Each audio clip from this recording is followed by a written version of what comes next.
Assalamualaikum warahmatullahi wabarakatuh. Alhamdulillah wa syukurillah wa ni'matillah. La haula wala quwata illa billah, amma ba'd. Jumpa kembali di channel Sunyi Sepi. Semoga kita dan kalian masih selalu dalam keadaan sehat walafiat, selalu dalam lindungan Allah Subhanahu wa taala, diberikan kesehatan, dilancarkan rezekinya dan dimudahkan dalam segala urusannya. Amin amin ya rabbal alamin. Kali ini saya ingin menceritakan kisah pengalaman yang dialami suami istri, tapi saya cerita ini lewat pengalaman dari praktisi yang pernah mengobati beliau. Karena suami istri ini salah satunya ini mengalami satu masalah yang berakibat dengan dirinya ini diguna-guna oleh seseorang. Itu dikarenakan salah satu faktor dasar itu persaingan dagang. Itu sebenarnya sudah hal yang tak asing lagi untuk kita dengar. Bagaimana kalau orang itu sedang naik daun, salah satu pihak itu ada yang iri. Dan ini pun dialami oleh Mbak Nunung sama Mas Juni. Dua pasangan suami istri ini awalnya dia itu datang merantau dari kampung, datang ke salah satu kota, di tepatnya itu di wilayah masih Jawa Tengah sih. Nah ini beliau ini mencoba untuk merintis dengan usaha modal yang dibawa dari kampung. Ini dia itu berdagang, dia berniaga, dia mampu untuk membuka salah satu kios di pasar tersebut. Kios yang didirikan ini tadinya itu hanya menggelar ataupun menjajakan dagangan yang pada biasanya, tidak terlalu banyak. Tapi yang namanya rezeki, Mbak Nunung ini sempat merasakan masa-masa jaya atau kenikmatan saat tokonya itu merasa diserbu orang lain dalam bentuk laris manis lah. Nah, dagangannya laris manis ini dalam waktu beberapa bulan itu mampu mengembangkan usahanya itu menjadi sebuah kios yang lumayan besar. Nah, kiosnya ini ternyata di antara salah satu orang yang mungkin kemungkinan, mohon maaf bukan menuduh atau gimana, kemungkinan tidak jauh dari lingkungan sekitar tempat Mbak Nunung ini berdagang, yaitu masih di dalam pasar. Itu salah satunya itu ada yang iri dan terus melakukan perilaku yang tidak baik dengan cara mengguna-guna atau melewati jalan sesat dengan mengirim santet. Ini dialami oleh Mbak Nunung. 3 bulan awalnya tidak apa-apa, setengah tahun pun tidak apa-apa, tapi setengah tahun usahanya itu mampu membeli salah satu motor, merenovasi rumah. Bahkan kabarnya Mbak Nunung ini pernah membeli mobil juga. Padahal Mbak Nunung ini yang memang dari awalnya dia datang ke kota memang untuk merantau itu sudah punya modal besar. Tapi waktu itu dia mencoba untuk berdagang sebiasa mungkin, jadi tidak terlalu mencolok. Yang penting sudah dapat lokasi, terus digelar. Ternyata usahanya itu lancar. Setengah tahun mampu beli motor, rumah kontrak. Yang tadinya ngontrak itu 1 tahun itu mampu dibeli oleh Mbak Nunung sama Mas Juni. Itu dalam 1 tahun. Ternyata mohon maaf, Mbak Nunung ini bukan cuma usaha di kios tersebut, tapi pihak dari suaminya juga ternyata bekerja sebagai pedagang yang lain. Jadi keduanya itu memang berdagang, berusaha ya agar mereka hidup di perantauan, di kota orang, itu biar sukses ketika dia pulang kampung. Nah, dari Mbak Nunung sama Mas Juni sama-sama bekerja, cuman Mbak Nunung itu ditempatkan di pasar, sementara suaminya itu bekerja di lapangan. Sama-sama dagang. 1 tahun itu mampu membeli rumah dan juga membeli mobil. Ya mungkin waktu itu memang masih jaya-jayanya kenikmatan yang diterima oleh keduanya, yaitu Mbak Nunung sama Mas Juni ini. 1 tahun itu belum ada masalah, tapi setahun setengahnya itu mulai ada gejolak yang tidak baik. Awalnya sih tidak terlalu dirasa. Pertama, dari pelanggan yang di pasar ini kok tiba-tiba sepi. Yang tadinya ramai, sangat ramai, kok pengunjungnya itu banyak yang numpang lewat. Dan pernah ngomong juga sama Mbak Nunung, kalau Mbak Nunung itu katanya tidak buka kiosnya. Padahal nyata-nyata kalau Mbak Nunung itu ya buka. Tapi dari konsumen atau pembeli dan juga pelanggan dari Mbak Nunung yang sudah lama di situ, katanya Mbak Nunung itu tidak buka. Padahal itu Mbak Nunung itu buka. Itu dirasakan selama 3 hari berturut-turut. Hanya ada beberapa saja. Nah, Mbak Nunung ambil sikap, dalam arti ambil sikap di sini langsung coba berikhtiar. Waktu itu Mbak Nunung ini mohon maaf, waktu itu Mbak Nunung ini ke salah satu teman yang memang dikenal sebagai seorang praktisi. Dia seorang ustadz, dia seorang guru ngaji. Nah, ini konsultasi ke situ. Nah, katanya dari hasil komunikasi ketika diajak ke pasar, itu di depan tokonya atau kiosnya itu seperti ada tanah panguragan. Awalnya itu tanah panguragan. Jadi tanah panguragan ini maksudnya ditujukan untuk pemilik toko, agar toko itu tidak terlihat atau tidak tampak oleh siapapun. Kalaupun tampak, ya bawaan orang ingin datang ke situ itu malas, tidak mau, pokoknya kepingin yang lain lah. Kalau misalkan ada orang yang melihat toko itu buka tapi ya tidak pingin mampir, itu biasanya tanah pangurakan atau tanah dari kuburan yang diambil dari orang-orang yang meninggalnya secara tidak wajar. Ada yang gantung diri, ada yang kecelakaan, dan itu pun butuh ritual tertentu. Mohon maaf, saya jelaskan di sini. Itu butuh ritual, enggak harus tiba-tiba terus tanah itu disebarkan begitu saja, enggak jadi. Nah, lanjut. Ketika Mbak Nunung ini sudah mengetahui kalau alasan dan sebab warung atau toko yang di pasar itu sepi, itu berasal dari tanah panguragan, meminta sama Ustadz ini untuk menyingkirkan. Nah, untuk menyingkirkannya pun tidak mudah.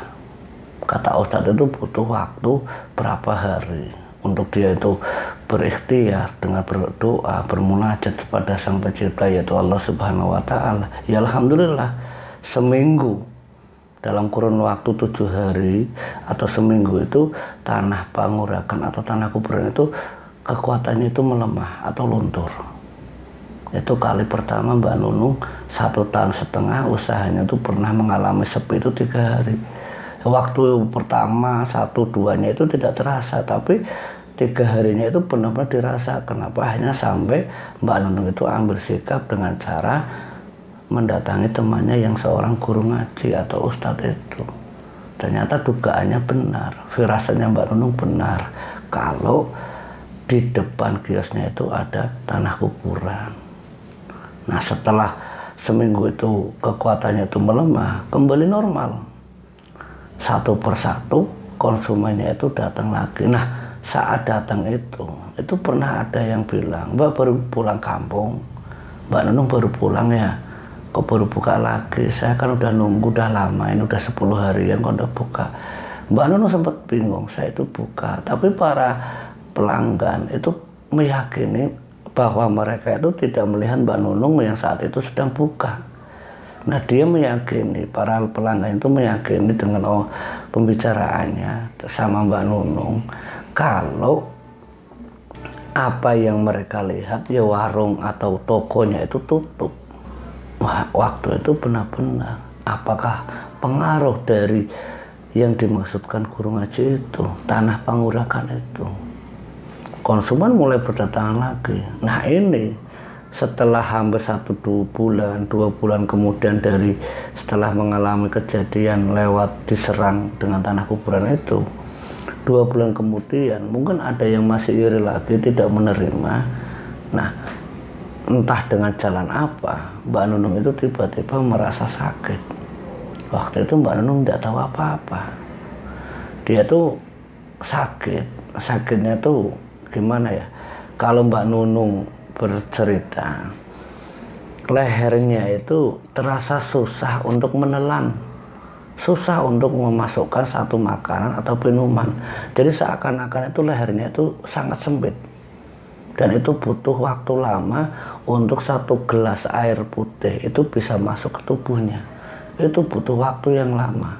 Jadi harus dengan 1 sendok, 1 tetes, 2 tetes itu biar masuk. Soalnya kalau misalkan orang normal minum 1 gelas normal gitu kan, tapi Mbak Nunung tidak bisa. Rasa sakit nyerinya itu benar-benar di leher. Nah, keadaan seperti itu, waktu itu Mbak Nunung pikirannya masih logis. Dia periksa ke dokter, barangkali panas dalam atau apa. Dari deteksi dokter katanya panas dalam, katanya cuman suara yang habis kurang cairan, dehidrasi.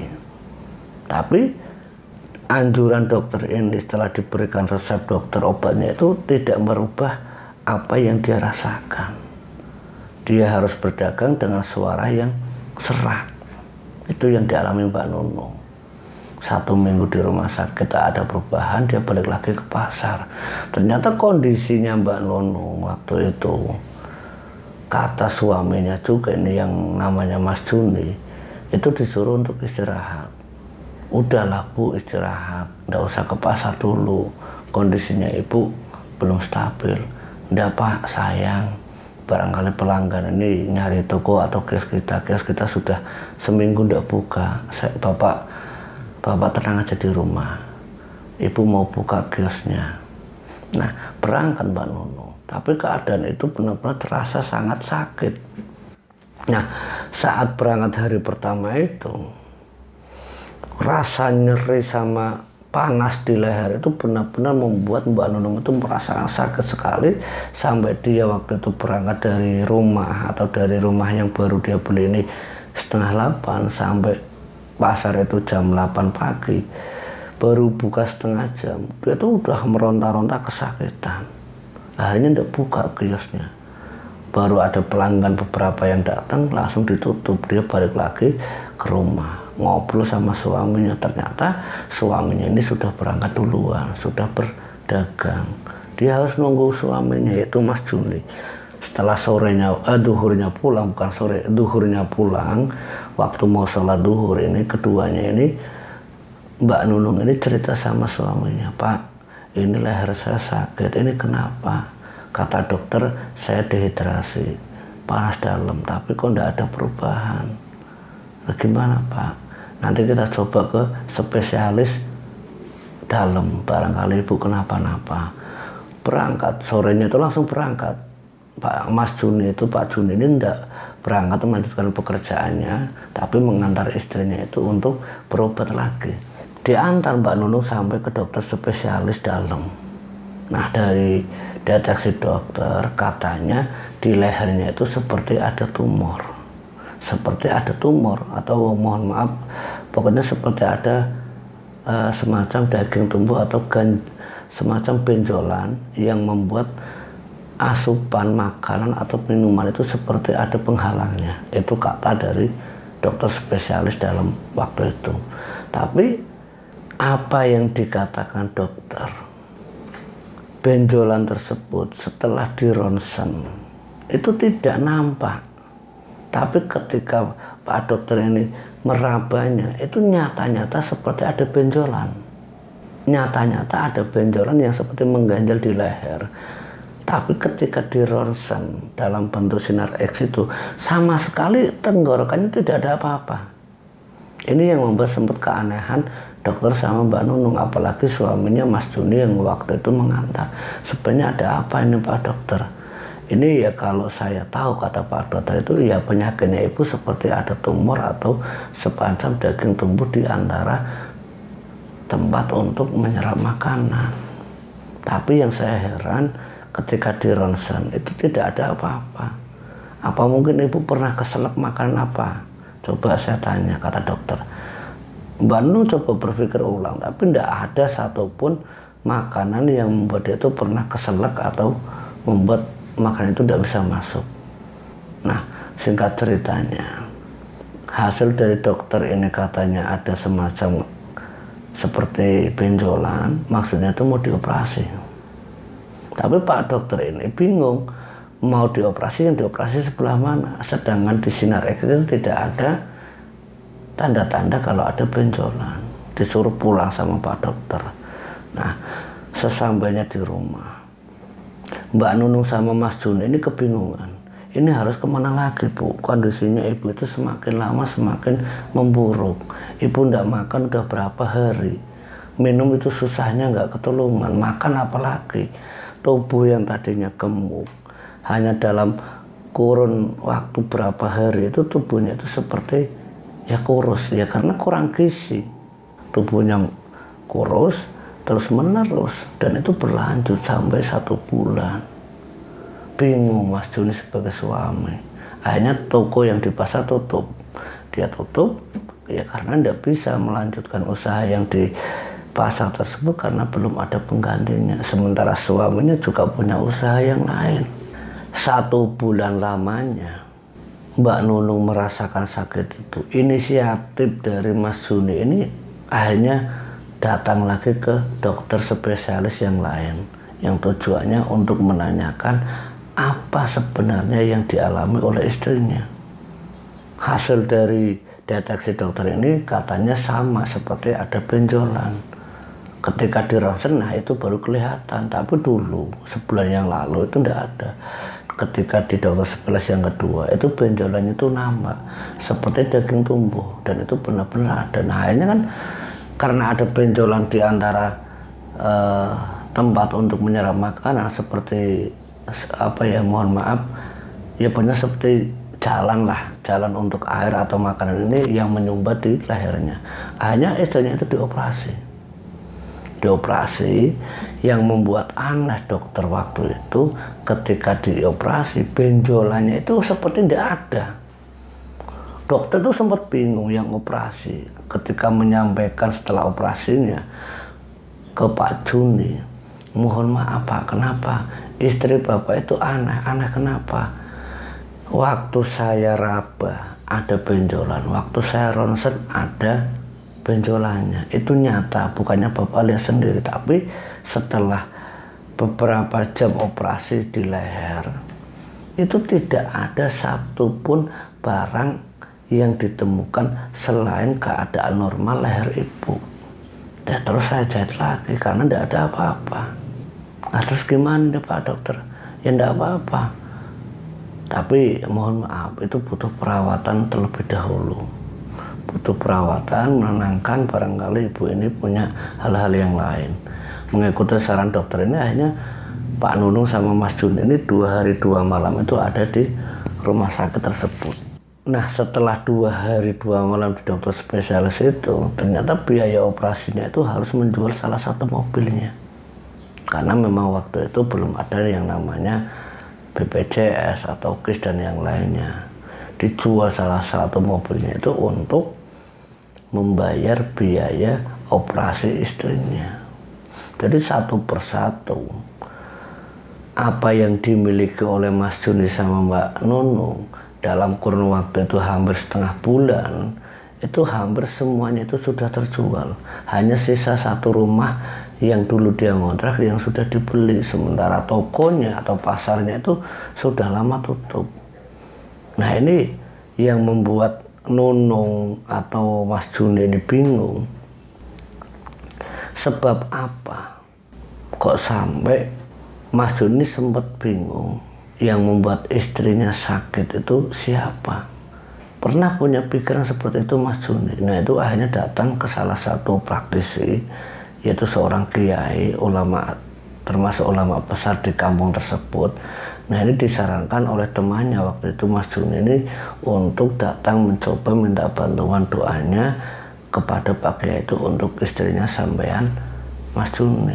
Waktu itu temannya menyarankan, akhirnya mengikuti saran tersebut. Nah setelah sampai di rumahnya Pak Kiai ini, sebut saja namanya Pak Rozak. Nah, setelah sampai di tempat Pak Kiai Rozak ini, keduanya yaitu Mas Juni sama Mbak Nunung, sementara kondisinya Mbak Nunung itu melemah. Ya melemahnya karena 1,5 tahun lamanya. Fisiknya itu benar-benar turunnya itu bukan cuman 4% atau 10%, tapi hampir 50%. Berat tubuhnya yang tadinya itu hampir 75 kilo, saat dia diajak ke tempat pakai itu seperti dulu dia masih muda, yaitu dengan berat bobot paling cuma 40 kilo. Dan itu sangat-sangat membuat fisiknya Mbak Nunung itu berubah sangat drastis. Tubuh yang gemuk menjadi langsung kurus lagi.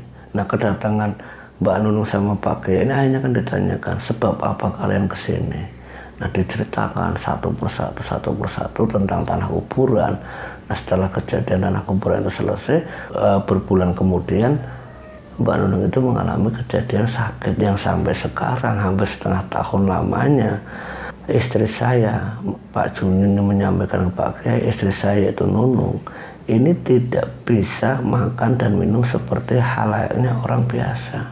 Nah, setelah mendengar cerita dari Mbak Nunung sama Mas Juni ini, Pak Kiai ini mencoba mencari kebenaran apa yang disampaikan oleh Mbak Nunung atau Mas Juni. Dengan cara apa? Dia bermunajat, dia meminta izin waktunya sama Mbak Nunung waktu itu. Sebentar Mbak Nunung sama sampean, saya ambil air wudhu, saya mau sholat sebentar, sholat hajat. Karena waktu itu kan Pak Kiai ini memang sedang ada perlu. Nah, akhirnya dia itu sholat hajat, sementara perlu yang lain itu ditinggalkan karena kedatangan tamu yaitu Mas Juni sama Mbak Nunung. Hasil dari mungkin meditasi atau komunikasi Pak Kiai ini dengan alam-alam gaib, mohon maaf, hasil komunikasi walaupun waktu itu Mbak Nunung dalam keadaan yang tidak sadar, tidak bisa semestinya dia itu duduk, dia itu hanya terbaring di sepanjang kursi yang sofa panjang, dia hanya terbaring, dibaringkan.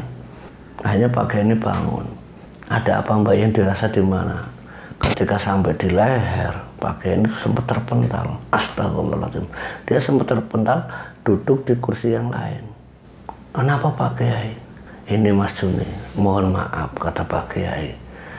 Pak Kiai Rozak ini menjelaskan, kalau apa yang ada di dalam tubuhnya istrimu yaitu Mbak Nunung, yang tepatnya itu ada di leher, itu sering berpindah-pindah.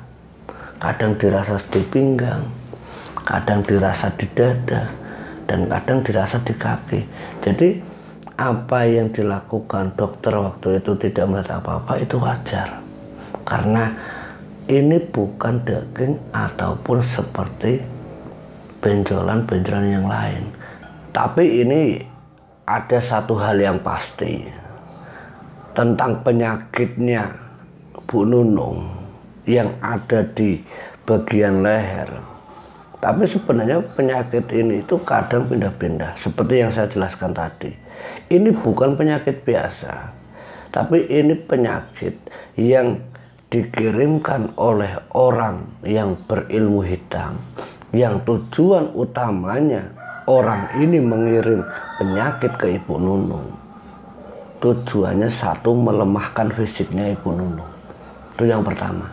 Dan yang kedua, kalau dideteksi lewat penyakit apapun lewat dokter, itu tidak akan sembuh. Karena apa? Dokter itu berpikir secara logis, secara logika. Tapi mohon maaf sekali lagi Pak Juni, kata Pak Kiai, ini kiriman santet yang dikirim, yang ditujukan ke Ibu Nunung, tujuan utamanya agar semua harta yang dimiliki Ibu Nunung sama Mas Juni itu habis untuk biaya perobatan istri bapak yaitu Mbak Nunung. Lah terus gimana Pak Kiai? Ungkap Mas Juni, kita doakan bersama-sama, kita bermunajat bersama-sama. Tapi sebelumnya saya minta sama sampean Pak Juni, sampan istighfar, baca sholawat Nabi sebanyak-banyaknya, kita keluarkan sama-sama.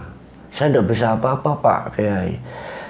Iya, Saya tahu saya pun tidak bisa apa-apa, tapi tidak bisa apa-apanya kita. Kita punya Sang Pencipta, yaitu Allah Subhanahu wa Ta'ala.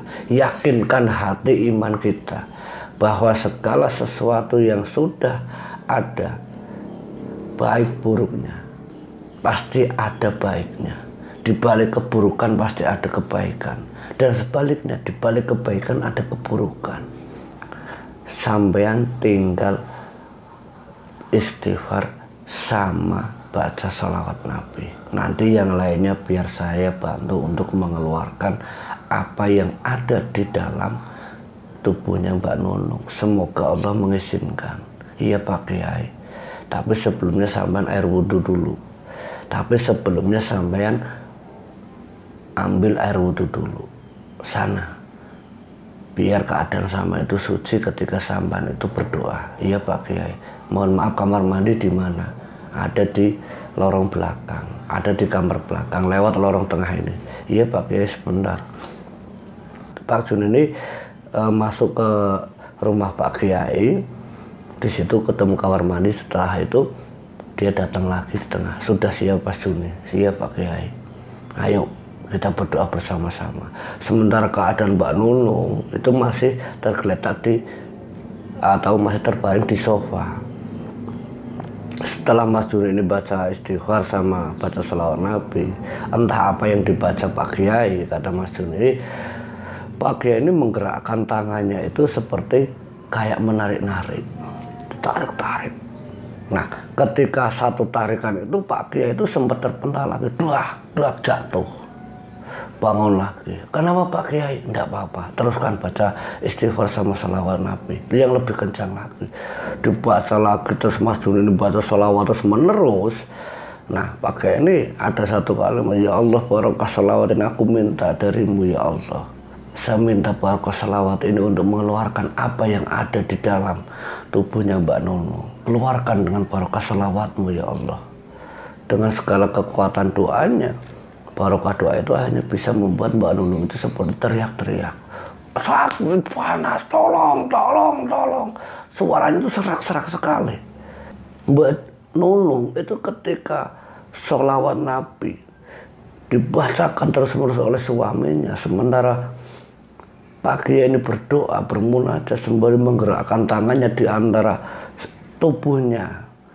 Memang tidak tersentuh kata Mas Juni, tapi seperti ada reaksi tenaga dalam mengalir dari ujung kaki sampai ke leher, masuk sampai mulutnya Mbak Nunung teriak-teriak. Tapi ketika Mbak Nunung itu sakit itu seperti terdiam, mulutnya itu menganga, itu seperti ada mutahan darah, keluar darah itu.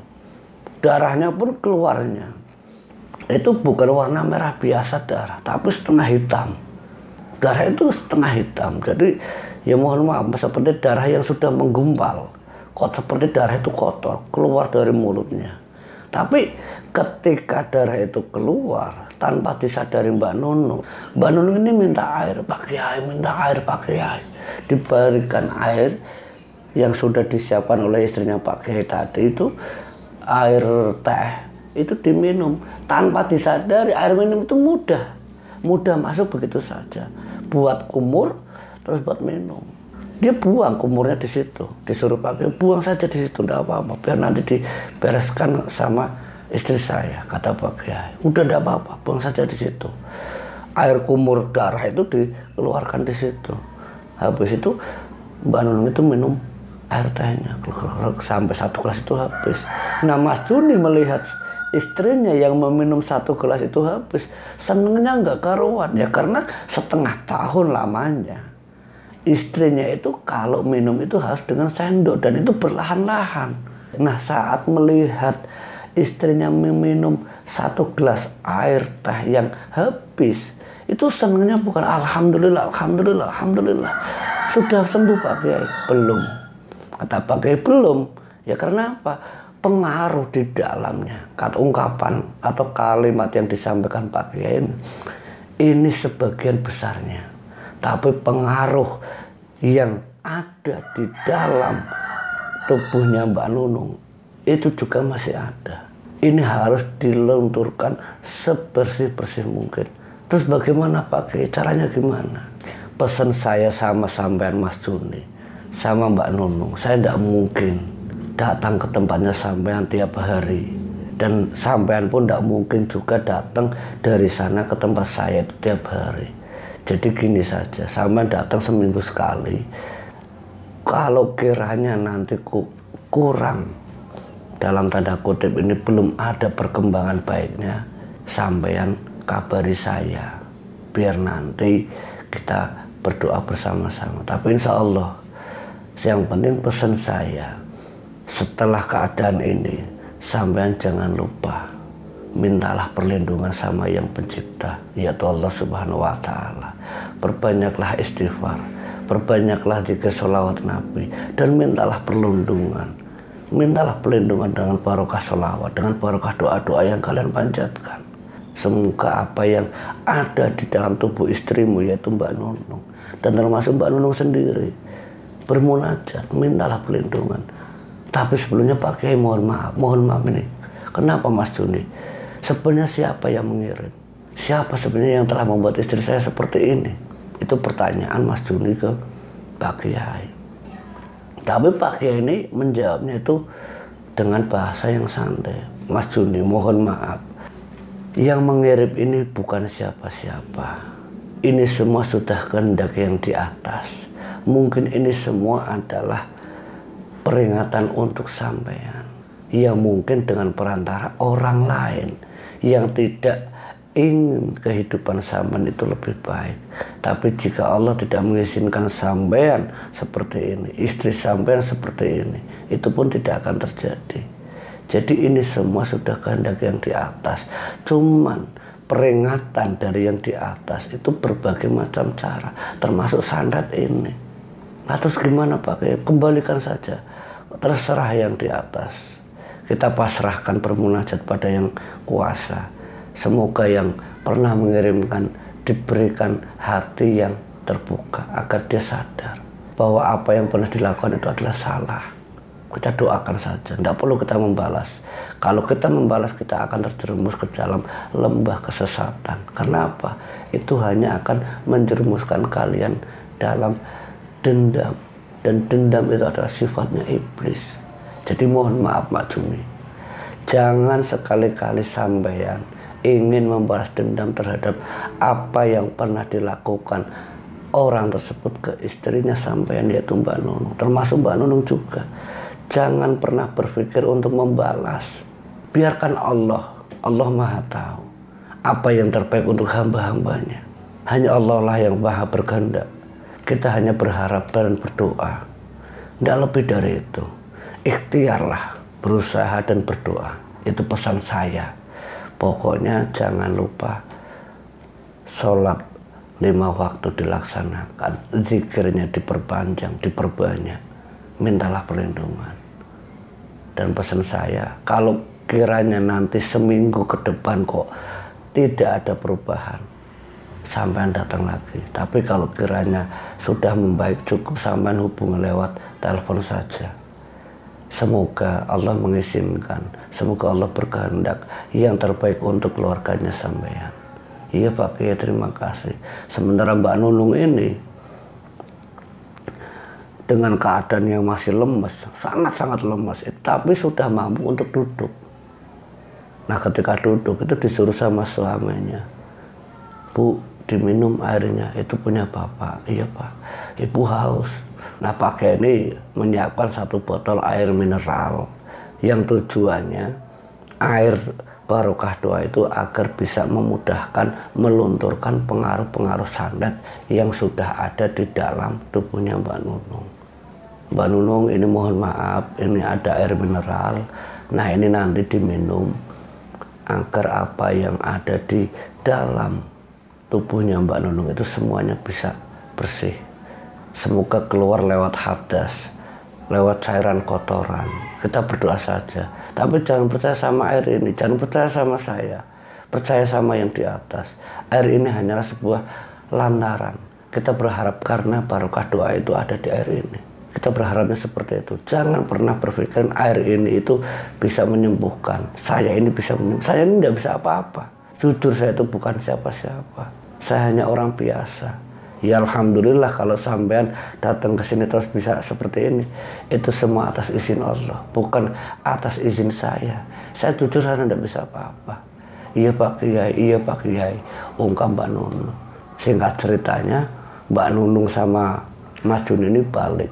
Seminggu setelahnya, keadaannya itu semakin membaik.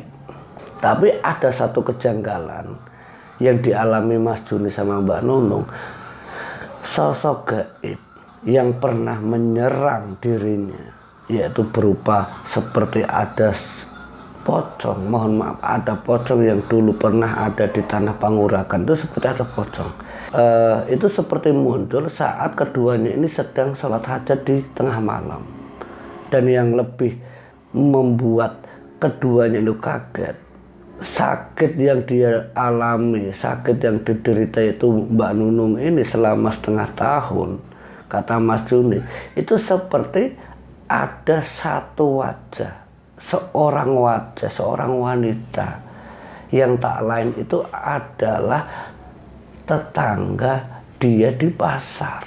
Tapi waktu itu Mbak Nunung sama Mas Juni ketika bermunajat, ketika berzikir, bayangan wajah itu seperti nyata terus hadir. Apakah itu suatu petunjuk? Nah, keadaan seperti itulah yang hanya membuat Mas Juni sama Mbak Nunung balik lagi ke Pak Kiai nanya, Pak Kiai, mohon maaf, ya ada apa lagi? Ya alhamdulillah ini seminggu saya sudah baik-baik saja. Tapi ada satu yang ingin saya tanyakan. Saya kok pernah dimimpikan satu sosok pocong tentang dulu waktu di tanah kuburan. Dan yang kedua, apakah ada kaitannya dengan sakit yang dialami istri saya ketika istri saya itu sering memimpikan sosok wajah perempuan ini dengan ciri-ciri yang seperti ini? Pak Kiai sempat kaget, astagfirullah. Sudah Pak Juni, sudah Mbak Nunung, permasalahan itu sudah selesai. Kalaupun sosok perempuan itu ada dalam mimpinya Mbak Nunung, ada dalam pikirannya Mas Juni, itu semua rencana dari tipuannya iblis agar sampean itu terjerat untuk membalas dendam. Sekali lagi tolong, apapun yang ada dalam pikiran kalian, buang jauh-jauh. Biarkan. Kalaupun iya memang sosok wanita tersebut, kita tinggal doakan saja. Ya Pak Kiai, saya ingat pesan Pak Kiai ini. Tapi gimana Mbak Nunung? Mbak Nunung sudah mendingan. Badannya sudah mulai kelihatan seger, sudah bisa berjalan seperti biasanya. Cuman kelihatan sangat kurus. Setengah tahun lamanya makan minum itu susah sekali. Harus berapa sendok baru ketelan. Dan itu pun harus keluar lagi, harus keluar terus menerus selama setengah tahun itu. Nah, setelah kejadian ketemu dengan Pak Kiai ini, mungkin sekitar hampir 4 bulan lamanya setelah ketemu dengan Pak Kiai tadi, itu sosok perempuan yang pernah hadir dalam mimpinya Mbak Nunung, terus dalam bayangannya suaminya yaitu Mas Juni, yang memang wanita tersebut ini tidak jauh dari toko atau pasar yang ditempati Mbak Nunung, itu tetangganya, itu mendapati kabar kalau si wanita yang ada dalam mimpi lewat Mbak Nunung ini, wanita tersebut ternyata mengalami masalah yang luar biasa, gonjang-ganjingnya luar biasa. Tapi padahal Mbak Nunung waktu itu, kata suaminya, tidak pernah berbuat apa-apa, tidak pernah mengirimkan satu misalkan sandat lagi atau gimana. Dia hanya pasrah, ya sudahlah. Dia berdoa untuk jika memang wanita itu adalah orang yang pernah membuat dirinya sakit, dia berdoa agar orang itu diberikan hidayah, diberikan petunjuk agar dia itu bisa tobat, agar dia itu paham kalau hal itu salah. Tapi 3 bulan setelahnya melihat sosok wanita yang ada di dalam mimpinya Mbak Nunung itu memang berantakan sekali. Suaminya meninggalkannya, kedua anaknya setiap kali datang memarahi dirinya. Para pelanggan itu kadang dibuat risih karena apa ya, perilaku anaknya. Jadi dibuat seperti, mohon maaf kata Mbak Nunung atau Mas Juni ini, keduanya ini, sosok perempuan tersebut, tetangga pasarnya itu seperti dibuat malu yang berkelanjutan. Dia itu dibuat malu di tengah pasar, di muka umum oleh anaknya sendiri. Dan aibnya itu seperti dibuka oleh Sang Pencipta. Mohon maaf, ini sekali lagi kata Mbak Nunung, apakah itu mungkin jika Allah itu sudah membuka aibnya seseorang seperti itu? Dimarahi anak-anaknya. Itu keadaan pasar lagi ramai. Jadi kedua anaknya datang itu tidak peduli. Dia datang minta uang, alasannya untuk ini. Sementara suaminya sudah tidak mau mengurusi dirinya lagi, sudah meninggalkan. Itu kabar yang dia dengar. Tapi dia melihat secara langsung kalau pertengkaran antara kedua anaknya dan dirinya itu setiap saat, itu sering sekali. Nah, semenjak kejadian itulah Mbak Nunung itu hanya sadar diri bahwa segala sesuatunya itu ya kita hanya tinggal berserah pada Sang Pencipta. Semoga apa yang saya sampaikan di sini lewat cerita di channel Sunyi Sepi ini bisa bermanfaat untuk kita semuanya. Ambil sisi positif dan baiknya dan buang jauh-jauh sisi negatif dari kisah atau ceritanya Mbak Nunung dan Mas Juni ini. Semoga kita dan seluruh tim ini selalu dalam lindungan Allah Subhanahu wa Ta'ala, selalu diberikan kesehatan dan dijauhkan dari perilaku-perilaku yang sesat seperti orang-orang yang pernah melakukan kekejian terhadap Mbak Nunung ataupun Mas Juni. Terima kasih untuk kalian yang sudah like, comment, share, dan juga subscribe di channel Sunyi Sepi ini. Terima kasih yang sebanyak-banyaknya. Akhir kata, wassalamualaikum warahmatullahi wabarakatuh.